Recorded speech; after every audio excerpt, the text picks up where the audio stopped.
Assalamualaikum warahmatullahi wabarakatuh. Perkenalkan, nama saya Fajar Oksandrianto dengan NIM 2018 31088. Di sini saya akan menjawab soal UAS dari matkul mikroprosesor kelas E.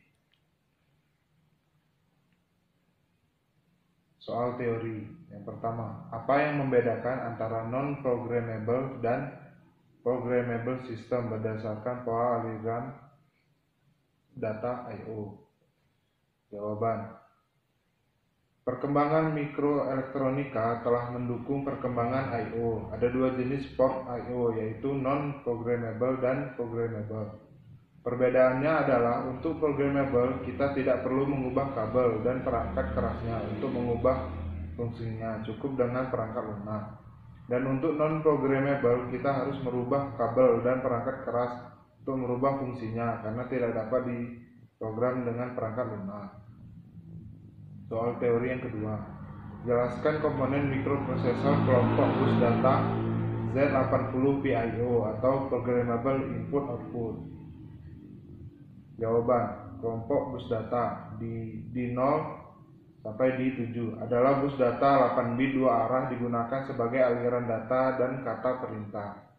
A0 sampai A7 adalah saluran 2 arah untuk transfer data dan status dan sinyal kontrol antara peralatan I/O dan port A. B0 sampai B7 adalah saluran 2 arah untuk transfer data atau status dan sinyal kontrol antara I/O dan port B.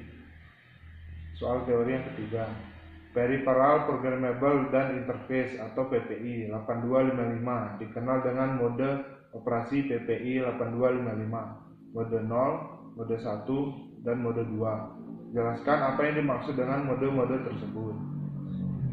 Jawaban: mode 0, port A, port B, dan port C bekerja sebagai port I/O sederhana, yaitu tanpa hubungan dengan perangkat keras. Mode 1, port A dan port B bekerja sebagai port I/O yang dilengkapi dengan hubungan otomatis, yaitu dengan menggunakan sebagian dari pin-pin untuk port C. Mode 2, port A dapat dibuat bekerja sebagai port I/O 2 arah sekaligus untuk menerima masukan dan mengeluarkan data, dilengkapi dengan hubungan. Soal teori yang keempat, berikan contoh nyata tentang peranan mikroprosesor berbasis microcontroller yang Anda ketahui saat ini berdasarkan hasil dari penelitian atau paper-paper. Penjelasan tentang tujuan dan cara kerja, input, proses, dan output. Jawabannya adalah judul paper, otomatisasi sistem pencucian mobil menggunakan microcontroller AT89C51. Tujuannya, merancang sistem kontrol untuk merubah sistem pencucian mobil manual dengan sistem pencucian mobil otomatis yang bertujuan mempermudah pekerjaan dan mempersingkat waktu pencucian. Berikut ini adalah flowchart dari microcontroller untuk pencucian mobil. Kesimpulan: 1. Penggunaan microcontroller adalah untuk mengontrol dan juga untuk memberi command ke masing-masing port, baik itu port masukan ataupun pengeluaran. Yang kedua, alat ini berjalan sesuai dengan input yang diberikan, yaitu apabila ada objek yang berjalan, maka sensor akan memberi input pada microcontroller untuk menjalankan program mencuci mobil.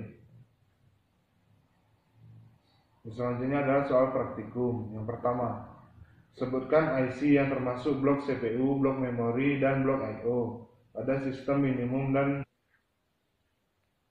sistem maksimum ATmega 328 dan jelaskan kegunaan IC tersebut.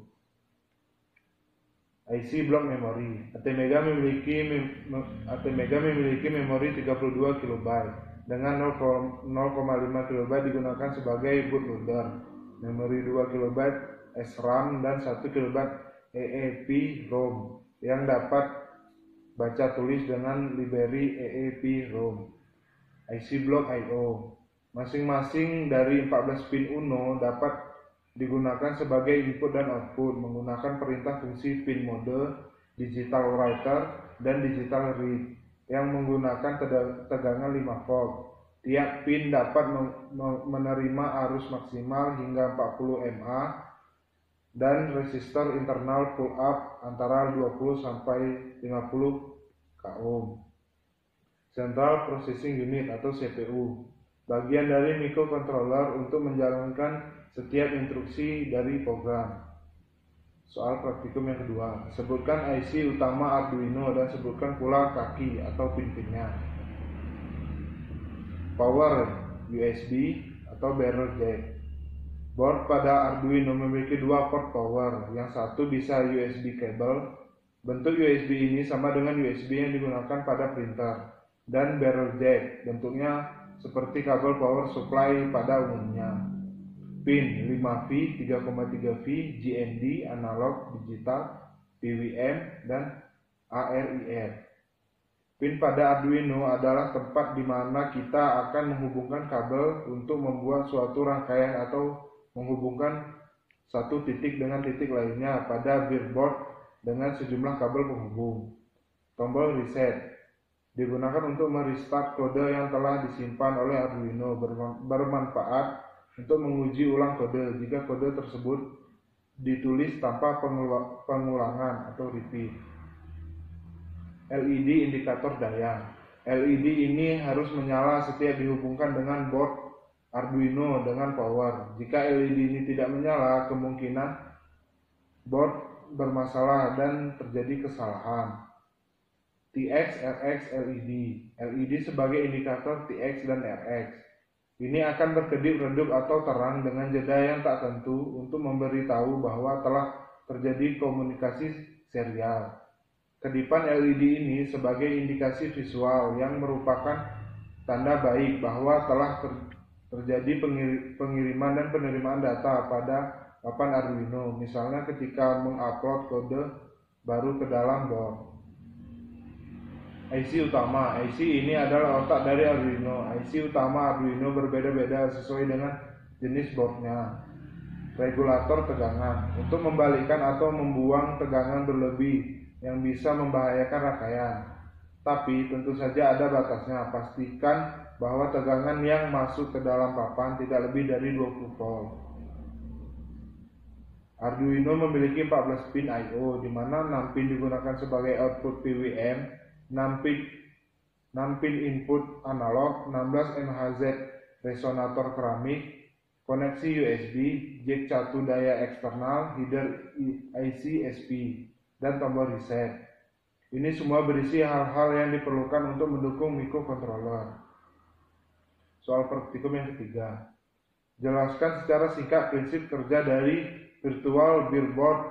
Buatlah kesimpulan praktikum Anda tentang blink LED menggunakan Arduino pada VBB. Prinsip kerja. Dua pasang pada jalur atas dan bawah terkoneksi secara horizontal sampai menuju bagian tengah pada breadboard. Biasanya, ia akan difungsikan sebagai jalur dari tombol power maupun jalur sinyal. Beberapa contoh adalah digunakan untuk jalur komunikasi dan clock. 5 lubang yang terdapat di tengah digunakan sebagai lokasi untuk melakukan praktikan komponen. Jalur kelima tersebut terkoneksi secara vertikal sampai menuju ke bagian tengah pada breadboard. Pembatasan pada bagian tengah breadboard biasanya untuk difungsikan sebagai tempat menancapkan IC komponen. Kesimpulan, VBB adalah software simulasi dan pengembangan untuk aplikasi embedded yang menggunakan microcontroller. Sangat mudah digunakan dan dapat mengganti protoboard untuk bereksperimen dengan desain baru. Soal praktikum yang keempat, jelaskan secara singkat prinsip kerja dari potensiometer. Buatlah analisa dan kesimpulan Anda pada praktikum ini. Prinsip kerja. Potensiometer diibaratkan sebagai gabungan dua buah resistor yang dihubungkan secara seri, R1 dan R2. Di dalam buah resistor ini, nilai resistansinya dapat diubah. Nilai resistansinya total dari resistor akan selalu tetap, dan nilai ini merupakan nilai resistansi dan potensiometer. Jika nilai resistansi R1 kita perbesar, maka otomatis nilai resistansi dari R2 akan berkurang, begitu juga sebaliknya.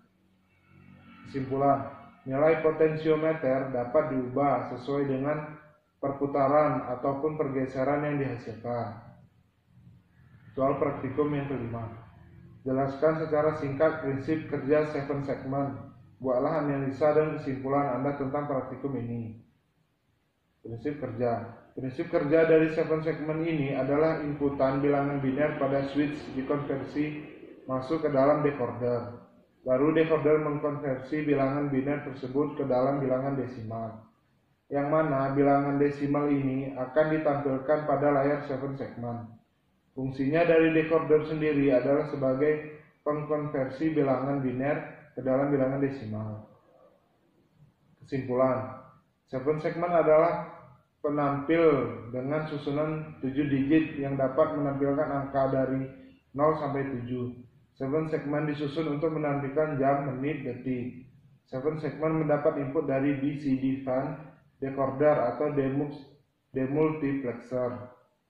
Yang kedua, 7 segmen ada dua macam, yaitu 7 segmen common cathode dan 7 segmen common anode.